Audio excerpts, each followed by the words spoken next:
신앙 고백하시겠습니다. 전능하사 천지를 만드신 하나님 아버지를 내가 믿사오며 그 외아들 우리 주 예수 그리스도를 믿사오니 이는 성령으로 잉태하사 동정녀 마리아에게 낳으시고 본디오 빌라도에게 고난을 받으사 십자가에 못 박혀 죽으시고 장사한 지 사흘 만에 죽은 자 가운데서 다시 살아나시며 하늘에 오르사 전능하신 하나님 우편에 앉아 계시다가 저리로서 산 자와 죽은 자를 심판하러 오시리라. 성령을 믿사오며 거룩한 교회와 성도가 서로 교통하는 것과 죄를 사하여 주시는 것과 몸이 다시 사는 것과 영원히 사는 것을 믿사옵나이다. 아멘. 찬송가 246장입니다.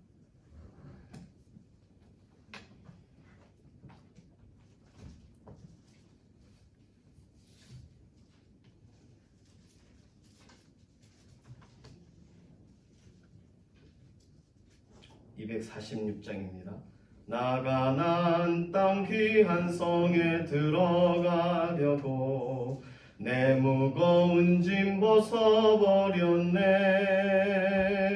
죄 중에 다시 방황할 일 전혀 없으니 저 생명 시냇가에 살겠네. 길이 살겠네. 나 길이 살겠네. 저 생명 시냇가에 살겠네. 길이 살겠네. 나 길이 살겠네. 저 생명 시냇가에 살겠네. 그 불과 구름 기둥으로 인도하시니 나 가는 길이 형통하겠네. 그 요단강을 내가 지금 건넌 후에는 저 생명 시냇가에 살겠네. 길이 살겠네. 나 길이 살겠네. 저 생명 시냇가에 살겠네. 길이 살겠네. 나 길이 살겠네. 저 생명 시냇가에 살겠네. 내 주린 영혼만 나로서 먹여주시니 그 양식 내게 생명 되겠네. 이후로 생명 양식 주와 함께 먹으며 저 생명 시냇가에 살겠네. 길이 살겠네. 나 길이 살겠네. 저 생명 시냇가에 살겠네. 길이 살겠네. 나 길이 살겠네. 저 생명 시냇가에 살겠네. 아멘. 이 나라의 사회와 경제의 문제를 하나님 앞에 의탁합니다. 다 알고 기도할 수 없지만 우리 가정의 경제가 또 우리의 산업과 또 우리의 가정의 필요들 때마다 공급돼야 될 그 타이밍들이 있죠. 하나님께 아뢰면 하나님께 의탁하면 하나님께서 그 모든 문제들을 이미 알고 계시니까 풀어가시고 해결하시는 줄로 믿습니다. 또 이 사회에 또 약한 부분들 또 공급이 필요한 부분들 여러 가지 부분에 사회에 대한 우리가 축복과 하나님의 주관하심, 하나님의 질서 가운데 이끌어 가심을 우리가 신뢰하는 기도도 필요합니다. 두 번째는 우리 건강을 위해서 오늘도 우리 자신을 의탁하고 우리가 약함에 대해서 하나님께 아뢰는 것이 중요하죠. 병은 이렇게 숨기면 낫는 게 아니니까요. 하나님 앞에 고백하는 것, 하나님을 신뢰하고 맡기는 것 필요합니다. 특별히 수술 이후에 회복을 또 구하고 완전케 예전처럼 또 건강하게 움직여지기 전까지 이 과정이 멈춘 기간이 낙심하는 기간이 될 수가 있습니다. 우리 교우분들을 위해서 꼭 기도해 주시기를 바랍니다. 마지막으로 코로나 의료진, 연구진들 위해서 기도해 주시고 또 코로나 갑작스럽게 자신은 아무런 모르는데 누군가를 통해서 이렇게 확진을 받게 되었을 때 절망감이 찾아와요. 때마다 하나님께서 새 힘을 주셔서 의료진들이 또 섬기는 현장에 기쁨에 또 회복의 소식들이 더 많이 넘치도록, 그래서 하나님을 인정하는 그런 많은 물결들이 넘쳐나도록 위하여 코로나 의료진들 섬기는 현장을 축복하는 기도가 또 우리가 해야 될 기도가 되겠습니다. 함께 통성으로 기도합니다. 살아계신 하나님 감사합니다. 우리의 삶을 오늘 다시금 열어주시고 또 살아가게 해주셔서 어제와는 또 다르게 하나님을 신뢰하는 또 소망하는 마음을 더욱 우리 가운데 부어주심을 감사합니다. 첫 시간을 구별하여 하나님을 인정하고 하나님께 아뢰옵니다. 어젯밤까지 우리에게 있었던 걱정과 염려들을 하나님이 다 품으시고 하나님이 녹여 가실 줄로 믿습니다. 특별히 우리 가정의 경제와 또 사회 경제와 하나님께서 보시는 불균형한 부분들, 또 바꿔주셔야 될 부분들 우리가 아뢰고 간구하고 하나님을 바라봅니다. 특별히 우리의 자녀들이 또 새롭게 출발한 걸음에 최근에 경제와 여러 가지 코로나로 인하여 어려운 부분이 많습니다.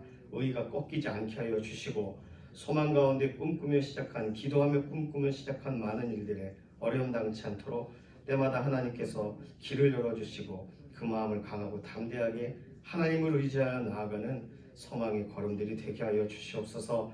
하나님, 우리의 건강을 돌아볼 때 날이 갈수록 우리의 육신은 후퇴해가지만 우리의 마음이 언제나 하나님을 향해 갑니다. 우리의 마음 하나님께서 때마다 붙잡아 주시고 또 육신의 상태도 호전시켜 주셔서 하나님 곁에, 하나님 가까이 머무는 사람들에게 어떤 은혜를 덧입혀 주시는지를 체감하는 하루 되게 하여 주시옵소서. 수술 이후에 완전한 회복을 구하며 기대하는 우리의 믿음의 동역자들의 기도에 응답하여 주셔서 하나님 곁에 오늘도 역사하고 계심에 대한 증거들을 매 순간 삶에서 보게 하여 주시옵소서. 오늘도 코로나 의료진들, 연구진들, 백신과 연관된 모든 접종의 과정 가운데 하나님 개입하고 계시는 줄로 믿습니다. 특히 갑작스럽게 어려움을 당하여 병원에 있지만 회복의 과정을 하나님이 인도하여 주시는 줄로 믿습니다. 의료진들 지치지 않게 하시고 확진 판정을 받으신 분들이 완전한 다시금 회복의 소식을 듣고 감격하여 집으로 돌아가는 다시는 그 일들에 연루되지 않는 복된 하루하루 되도록 오늘도 하나님 역사하시고 하나님의 선하신 뜻을 각 사람들에게 이루어 주시옵소서. 우리가 기도하고 간구하는 모든 제목들에 응답하시는 하나님께 감사드리며 살아계신 예수님의 이름으로 기도드립니다. 아멘. 레위기 19장 9절에서 12절까지 말씀입니다.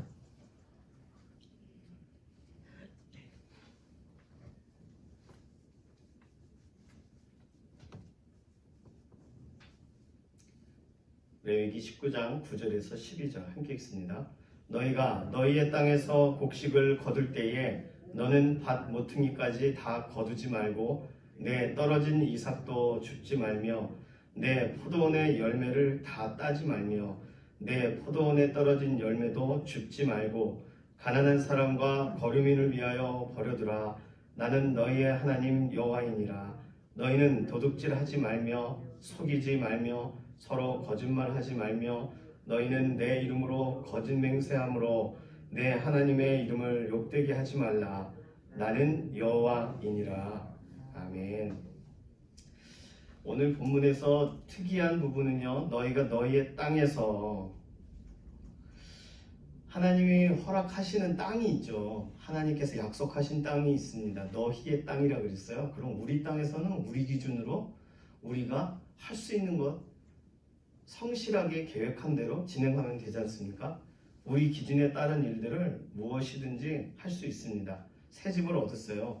그러면 새 집에서 그곳을 어떻게 해야 될지, 또 전에 입주하였던 전세 살았던 것처럼 못은 어디다 박아야 되는지에 대해 막 떨려하고 그러는 사람 없을 겁니다. 집을 내 이름으로 등기하고 완전히 우리가 사게 됐는데 그렇게까지 행동 안 하죠.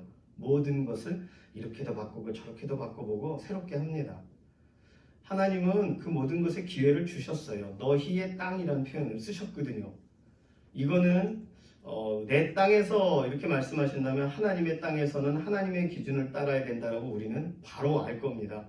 그런데 하나님은 너희의 땅에서 그러셨어요. 그러니 우리의 소유에 대한 부분에 하나님은 인정하고 계시고 그 부분에 하나님은 그 소유의 영역에 대해서 권면하시는 내용이 되겠습니다. 하나님은 하나님의 백성에게 말씀하실 수 있죠. 그리고 하나님의 기준에 대해 설명하실 수 있습니다. 그러니 어떻게 보면 오늘은 표현은 명령형처럼 되어 있으나 권유형이라고 보시는 것이 훨씬 좋겠고, 그 권유의 과정에서 11절, 12절에 가서는 이것은 조금 더 하나님이 명확하게 선을 그시는 내용으로 보시면 되겠습니다. 9절, 10절은 특별히 십계명 안에 무엇이 있을까? 십계명과 연관되지 않습니다. 그런데 11절과 12절은 도둑질하지 말라 8계명, 거짓 맹세하지 말라 9계명, 내 이름을 욕되게 하지 말라 3계명, 망령되이 일컫지 말라. 그러니 10계명의 내용을 이 두 절 안에 축약시켜서 기록하고 있는 내용이고, 사실은 1에서 4계명과 5에서 10계명이 하나님 사랑, 이웃 사랑 이렇게 나눠져 있다면 이것이 한꺼번에 만나는 현장이 11절과 12절의 본문입니다. 일상생활을 할 때, 너희 땅에서 곡식을 거둘 때 이때 무엇을 해야 되는가? 첫 번째 설명하신 것은 밭 모퉁이까지 다 거두지 말고 떨어진 이삭도 줍지 말라. 일부러 떨어뜨리는 게 아니거든요. 그냥 이렇게 탈곡하다 보면 한두 개 떨어지는 거예요. 포도원의 열매를 다 따지 말고 포도원에 떨어진 열매도 줍지 말고. 그러니 포도를 따다 보면 떨어질 수 있습니다. 엄청나게 많이 떨어지는 게 아니에요. 의도적으로 떨어뜨리는 것이 아니에요. 그러니까 하나님은 우리의 많은 부분들의 일부를 다 나눠줘라라고 말하고 있는 게 아니에요. 하나님은 그냥 떨어져 어머저거 주워야 되겠네 할 때 주워도 그만, 안 주워도 그만 하는 내용이 있습니다. 그럼 그 부분에 대해서 거기까지 과도한 권리를 드러내지 말고 권리를 내려놓으라는 거죠. 룻기 1장에 가면 실제로 이 일에 혜택자들이 등장합니다. 전에는 이스라엘 땅에 살다가 모압 땅으로 잠깐 갔다가 거기서 어려움을 겪고 남편과 아들들을 다 잃고 다시 돌아온 시어머니가 있어요. 따라온 며느리가 있습니다. 그들이 특히 며느리가 한 일은 부자의 밭에 가서 탈곡할 때 떨어진 몇 개의 이삭을 주워오는 거예요. 그런데 이때 하나님이 감동을 주셔서 보아스가 누가 이렇게 하는 걸 보고 좀 더 떨어뜨려라 이렇게 합니다. 그러니까 이스라엘 사람들이 오늘 이 레위기의 이 기준들을 어디까지 마음으로 받아서 행동하고 있는지를 보여주는 것이 룻기 2장에 나와 있는 본문 내용입니다. 포도원 열매를 다 따지 말며, 배려죠. 물론 포도원 열매를, 포도는 포도가 익었을 때 따서 저장해야 되니까 다 따지 말며라고 한다면 일분을 남겨라라는 의미보다는 덜 익은 것까지 따려고 하지 마라라고 이해하는 것이 훨씬 낫겠습니다. 그래서 가난한 사람과 거류민을 위해 버려두라, 이것이 오늘 9절 10절에 설명하는 내용인데, 결국 레위기에서는 과부와 고아와 가난한 이방인 이 세 부류의 사람들을 가난한 사람과 거류민으로 설명합니다. 다시 말하면 자기 소유의 땅이 없는 사람, 자신이 자신의 몸으로 일을 해서 열심히 일을 해서 벌어야 되는 사람. 근데 지금 생각해 보면 집을 장만하고 하나의 어떤 그런 젊은이들 가운데는 대부분 거류민처럼 살아요. 자기 집이 없어요. 집 얻기가 어려운 세상입니다. 오늘 여기 가난한 사람과 거류민은 일반적인 이스라엘 사람은 아니에요. 배려가 필요한 사람들이에요. 도움이 필요한 사람들이에요. 고대 근동에서는 타인의 밭 또는 과수원에서 포도 한 송이를 가져가면 은 1세겔을 내라. 그리고 무엇인가 떨어진 걸 주워왔다. 다시 말하면 훔치면 주인의 입장에서 보면 은 10세겔을 내라. 이것이 굉장히 중요한 법으로 있었습니다. 그러니 당시에 있었던 법과 같은 방향으로 가는 게 아니라 하나님은 배려하라는 쪽으로 가는 거죠. 유대인 학자들은 밭을 60이라고 한다면 60분의 1은 남겨두는 것으로 적용을 가르쳐주고 설명해 주고 있습니다. 그러니 어떻게 보면 밭 모퉁이까지 다 거두고 떨어진 이삭도 다 줍는 이유는 그 모든 것 하나님이 소출을 얻게 하셨으니 하나라도 한 터럭이라도 그냥 대충 생각하면 안 되는 이스라엘 사람들의 생각 속에는 그 모든 것이 하나님께 감사함으로 구별해야 될 내용들이 됩니다.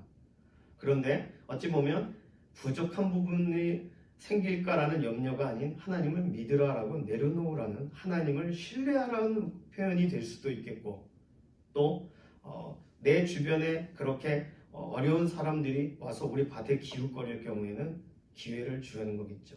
보아스와 같이 룻에게 기회를 줬던 것처럼, 이게 신명기 24장에도 동일하게 기록하고 레위기 23장에도 같은 표현을 가지고서 설명하고 있습니다.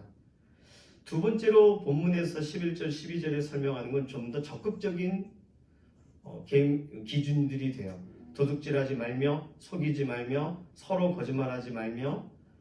이때 왜 이런 표현들을 쓰냐면, 당시에 무언가를 맹세를 할 때에 고대 근동 사회에서는 그냥 그 맹세가 확실하다는 것을 증거하기 위해서 여러 신들의 이름을, 최소한 3개에서 4개 정도의 신의 이름을 사용해서 맹세했다고 해요. 우리도 이런 드라마나 애들 이런 거 보면 부처님 이렇게 다 불러다가 이제 맹세하는 것처럼, 그렇게 당시의 사람들도 그랬어요. 그러니 하나님의 이름을 막 갖다 쓰는 거죠. 이스라엘 사람들이 하나님의 이름을 존중히 여기는 것은 당연하지만, 어찌 보면 이스라엘 안에 있는 거류민들도 하나님께서는 이스라엘 백성으로 지금 대하고 계시기 때문에 그들은 이런 맹세 시에 다양한 신의 이름을 또다시 습관처럼 썼을 수도 있습니다. 그런데 그 모든 걸 멈추게 하시는 거예요. 어찌 보면 앞부분에 나와 있는 것은 우리 안에 기회를 주고 그들도 보듬어줘라.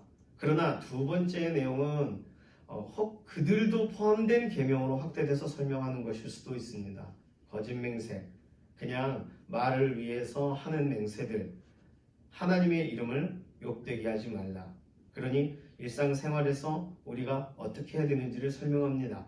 앞부분을 긍휼이라고 한다면 뒷부분은 정직이라고 말할 수 있겠고, 앞부분을 약자를 배려하라 라고 이해한다면 뒷부분 11절과 12절을 고의적인 거짓을 버려라 로 이해하면 되겠습니다. 오늘 이 본문을 대할 때 우리가 다른 본문들에서도 유사하게 느낀 것이지만, 특별히 오늘 이것을 정돈한다면, 하나님의 백성에게는 독립적인 공간이 있는가? 하나님의 백성에게 프라이버시라는 게 있나?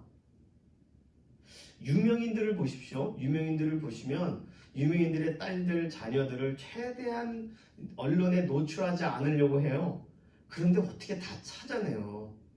어디 기업에 누구누구 손녀가 뭐 했다, 그게 다 나와요.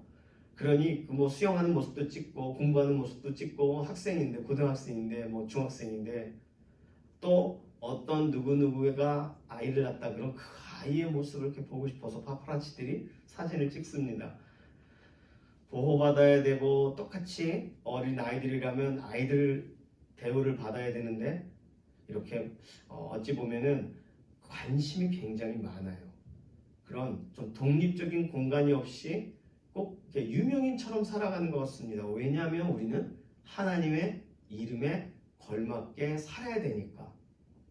하나님의 백성이라면 그 주변 이방인들 함께 거류하진 않지만, 하나님의 백성이 진을 치고 있다가 또 이동하는 과정 가운데 있는 산지에 있었던 또 다른 이방인들, 또 가나안 족속들은 하나님의 백성은 어떠한가에 대한 소식을 계속 듣는 거죠. 그러니 이스라엘 사람들은 하나님이 계시고, 하나님이 보호하시고, 하나님이 기뻐하시는 대로 살아가면서 그 모든 걸 주변 사람들은 보게 되는 거죠. 하나님이 주시는 기회, 그러니 하나님이 주시는 약속은 하나님을 떠난 기회가 아니고 하나님과 상관없는 약속이 아니게 됩니다. 하나님이 늘 바라보시는 기회죠. 하나님이 어떻게 하나 잘하고 있구나 응원하시기 위해서 바라보시는 내용이 돼요. 코람데오가 바로 그것입니다. 하나님이 보신다는 거죠. 하나님 존전 앞에서. 내용이 다 그 방향들이지만 하나님의 백성은 하나님의 존전 앞에서 피할 수 없다입니다. 이것이 우리가 생각해야 될 첫 번째 내용이 되겠고요. 두 번째는 뭐냐면, 하나님이 보실 때에 우리가 누구인가, 하나님이 보실 때 우리의 위치를 하나님이 평가하셔야지, 내가 나를 보고 나의 위치와 나의 어떤 모습들을 평가하기 시작하면 우리는 유익한 것은 다 내 구절이고 불리한 것은 남의 구절이 되는 거예요. 아, 이건 이렇게 떨어뜨리라고 했는데 이삭을 줍지 말라고 했는데 왜 줍는 거야? 이게 소위 차별금지법의 오류가 아니겠습니까? 차별금지법은 차별당하면 안 된다. 좋은 거거든요. 근데 약자를 보호한다 그러면 어디까지 보호해야 될까요? 이런 기준들을 우리가 이 본문을 통해서 좀 생각할 필요가 있는데, 약자를 일반인처럼 대하라는 거예요? 율법은 그렇지 않아요. 뭐냐면 그의 문제는 하나님이 개인적으로 대면하셔야 되는 거예요. 다시 말하면 동성애적인 어떤 경향성, 모르겠어요. 그런 표현이 정상적인지 모르겠으나 우리는 뭐 가난의 문화에 함몰된 인생을 동성애자라고 말할 수밖에 없겠습니다. 그러면 그를 배려를 어디까지 해야 될까요? 일반인처럼 배려하면 되나요? 어렵습니다. 특정한 부분에 우리가 설명하는 방식대로라면 영적인 회복이 필요한 사람이에요. 그러면 그 회복의 영역은 사람이 회복을 시키고 사람이 가르치려고 하면 그게 교화가 되고 바뀌어질까요? 예, 길은 열어도 우리가 억지로 할 수 없어요. 그러니 이건 하나님이 하셔야 돼요. 하나님께 맡겨야 돼요. 그렇다면 그가 돌맞는 환경을 막아주는 거예요. 우리가 할 수 있는 건 딱 거기까지예요. 그를 위해서 다른 사람을 죽이는 게 아니고요. 그에게 돌을 던지는 모든 사람을 다 감옥에 가둬놓거나 그의 모든 소유를 빼앗거나 그를 법적으로 어렵게 만드는 게, 그게 차별금지법의 방향이 되면 안 된다는 거죠. 성경에서는 가난한 자와 거류민을 위해서 이스라엘 사람이 희생해라라고 설명하지 않습니다. 왜냐하면 이스라엘 사람들은 하나님이 택한 백성이고 그들에게 땅을 배분해 주시는 거잖아요. 그러면 그 땅에 함께 살겠다고 들어온 사람들에게는 기회를 주는데, 어떤 기회냐면 이스라엘 사람과 같이 될 기회를 주는 게 아니에요. 이것이 선택과 참여의 차이입니다. 하나님이 선택하시고 하나님이 세우셨으면 그 안에 자신이 하나님이 선택했다는 사실을 알면서 다른 사람들을 배려해요. 그래서 11조도 이렇게 매번 구별하지만 1년에 한 번의 소득의 11조를 한번 정리를 해서 내 이웃 가난한 사람과 함께 먹는 시간을 가져요. 함께 교류합니다. 딱 거기까지예요. 뭐냐면 이스라엘 사회라는 독특성이 있지만 이방인이 이스라엘 사람과 똑같이 되기는 어렵습니다. 이것은 할 수 없는 거예요. 태생과 선택의 차이가 있는 거예요. 우리는 그것을 가지고 뭐 이렇게 우리가 스스로 교만할 수 있는 문제는 아니죠. 그 위치에 있다면. 그러나 하나님이 이 모든 것들에서 자신에게 주어져 있는 것에 최선을 다하고 결국 하나님이 그를 들어 쓰시는, 하나님이 그를 상황을 바꾸시는 역사가 필요한 것이지, 우리가 질서와 조직을 어떤 법제를 다 바꿔서 일반인화 시켜주면 그 사람들이 일반인이 될까요? 예를 들어 동성애를 시행하는 사람이 그럼 정신을 차리고 그냥 이성애자가 될까요? 안 돼요. 그들에 대해 배려를 해야 되겠죠. 그들에 대해서 생각을 해야 되겠죠. 우리가 하나님이 곁에 계시다는 하나님 계심의 흔적의 역할을 해야 되겠죠. 그러나 하나님의 역할을 하는 게 아닙니다. 이것이 차별금지법의 문제가 되는 거예요. 오죽하면 법을 세우겠습니까? 그러니 그런 기준들이 필요하죠. 과속을 막기 위해서 과속하는 차는 무조건 폐차를 시킨다거나, 아니면 사람이 지나갈 때 차가 위협하면 그 차에 있는 사람을 막 이렇게 총으로 쏴서 죽일 수 있다거나, 이런 정도로 가는 게 지금의 차별금지법의 수준이죠. 우리는 다시 한번 생각해야 돼요. 이런 본문들을 9절, 10절 같은 본문을 딱 대하면, 나는 나의 삶에서 일부를 아주 구별했는가, 나눴는가라고 적용해야 돼요. 그러나 적용하지 않는 자는 하나님의 백성이 아니야, 그는 끊쳐지리라라고 말하고 있는 내용이 아니라는 걸 기억하셔야 돼요. 청년 사역을 할 때 언제나 이것이 대두되었는데, 진보적 성향을 갖고서 성경을 이해하는 사람들은 모든 것을 다 그쪽 방향으로 들고 파요. 그러니까 너의 삶의 복음이 십자가 복음이 어떻고 또는 기도의 삶이 어떻고 또 다른 사람을 전도하는 것이 어떨다 할지라도 그 삶이 또 다른 사람을 위해 희생하는 퍼센트가 몇 퍼센트 되지 않으면 넌 크리스찬이 아니야 라는 기준을 세워요. 진보적 신앙인들은. 그러니까 저는 언제나 이런 부분에 그 말씀이 그렇게 믿어져서 그렇게 실천해야겠다 싶으면 그 사람이 하면 돼요. 남들을 시키지 말고 남들에게 잘하냐 못하냐를 가지고 그걸 가지고 죄인이 아닌 일을 따지는 것 자체가 잘못됐다고 생각하는 거예요. 깨닫지 못하면 우리 지금까지 각각의 번제와 소제와 속죄제 쭉 읽으면서도 속죄제와 속건제의 내용을 다시 한번 떠올려 보시면 자신이 성물에 대해 범했다는 사실을 나중에 깨달으면입니다.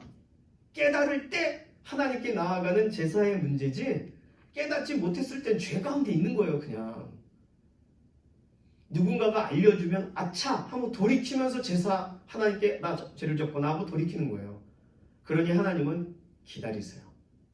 하나님은 우리 각각의 위치와 각각의 상황들을 아세요. 그걸 도매금으로 한순간에 그리고 확 불도저로 쓸어버리는 분이 아니라는 거죠. 우리는 어디까지 희생할 것인가 라고 할 때 희생이 예수 그리스도를 믿는 사람의 최고의 덕목이라고 해서 희생이 없는 사람이 그리스도인이 아니다라는 정의를 내린다는 그런 방식은 아주 올바른 방식이 아닙니다. 오늘 9절 10절을 다시 보실까요? 너희 땅에서 곡식을 거둘 때 반 모퉁이까지 다 거두지 말고 떨어진 이삭도 줍지 말면은 반 모퉁이에 있는 건 남의 것이니라 떨어진 이삭은 너의 것이 아니라 라는 말이 아니에요. 절대로 헷갈리시면 안 되겠어요. 우리가 배려해야 되는 것과 우리가 기쁨으로 나누는 것과 무엇인가가 내 것이 아니라고 선언하는 것과는 다른 거예요. 하나님은 우리의 것을 돌아보게 하십니다. 우리의 손에 있는 것이 무엇인지를.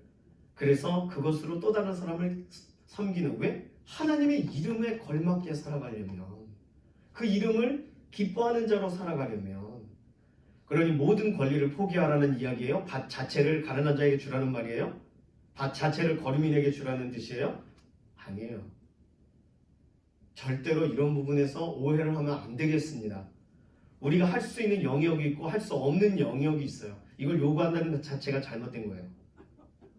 나 가난한 이방인이야. 왜 안 줘 너? 신고하겠어. 자체가 잘못된 거예요. 우리는 함께 살고 같이 가야죠. 그러나 우리가 이 부분에서 하나님의 역할을 대신하는 것이 아니라는 것, 이것이 아주 중요합니다. 세 번째로 우리가 같이 생각할 수 있는 것은 거짓을 버려야 되는 11절부터 12절까지의 내용을 볼 때 하나님의 이름을 지키기 위해 거짓 행동을 할 경우는 어떻게 되는가, 우리가 좀 더 확장해서 생각해 볼 필요가 있겠습니다. 하나님의 이름, 하나님의 명성, 하나님이 존중이 여기시게 되기 위해서 거짓말을 하는 것, 그게 하나님의 이름을 욕되게 하는 거죠. 우리가 오해하면 안 되는 것이 하나님의 이름이 높아지는 것이 결론이 되기 위해 과정은 어떠해도 된다가 아니에요. 지금 과정을 말하고 계신 거예요. 도둑질, 속이는 거, 서로 거짓말하는 거, 과정을 말하고 있잖아요. 내 그분의 이름으로 거짓 맹세하는 거, 이게 결과를 말하는 게 아니에요. 결과는 하나님의 영광을 위해서 난 도둑질한다가 말이 돼요? 결과는 하나님의 영광을 위해서 나는 저 사람이 속이는 것 같으니까 나도 속인다? 예. 하나님은 이것 자체를 지금 잘못 적용하고 있는 그 사람을 집중하실 것입니다.